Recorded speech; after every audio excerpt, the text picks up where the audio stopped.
السلام علیکم ورحمۃ اللہ صلی اللہ علیہ محمد معہ و آلہ صلی اللہ علیہ وسلم۔ دوستو، اس عمل کے پہلے پارٹ میں ہم اس عمل کو، اس وظیفے کو نہیں بتا پائے تھے، تو لہٰذا آپ نے جو رمضان المبارک کے آخری عشرے میں عمل کرنا ہے، جو وظیفہ کرنا ہے، وہ کچھ اس طرح ہے کہ آپ نے درود شریف پڑھنا ہے 7 مرتبہ، کوئی سا بھی پڑھ سکتے ہیں۔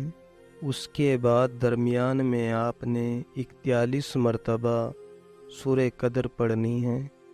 سورہ قدر پڑھنے کے بعد یہ دعا جو آپ کی اسکرین پر نظر آ رہی ہے، اس کو 7 مرتبہ پڑھنا ہے، اور پھر درود شریف کو 7 مرتبہ پڑھنا ہے، وہی درود شریف پڑھنا ہے جو آپ نے پہلے پڑھا تھا۔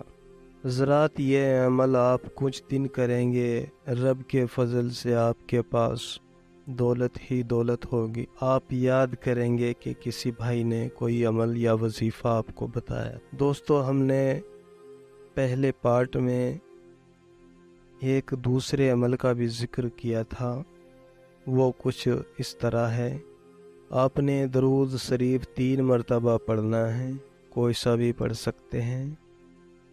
اس کے بعد سورہ فاتحہ کو 1 مرتبہ پڑھنا ہے، پھر اس کے بعد سورہ الم نشرح 3 مرتبہ پڑھنا ہے، پھر سورہ قدر 11 مرتبہ پڑھنی ہے، پھر 3 مرتبہ درود شریف وہی پڑھنا ہے جو آپ نے پہلے پڑھا۔ تو حضرات، اس عمل کو کچھ عرصے کریں، رب کے فضل سے اگر آپ ایک وقت کی روٹی کے لیے بھی محتاج ہو گئے ہوں، رب کے فضل سے آپ کے سب راستے کھل جائیں گے اور آپ کے پاس دولت ہی دولت ہوگی۔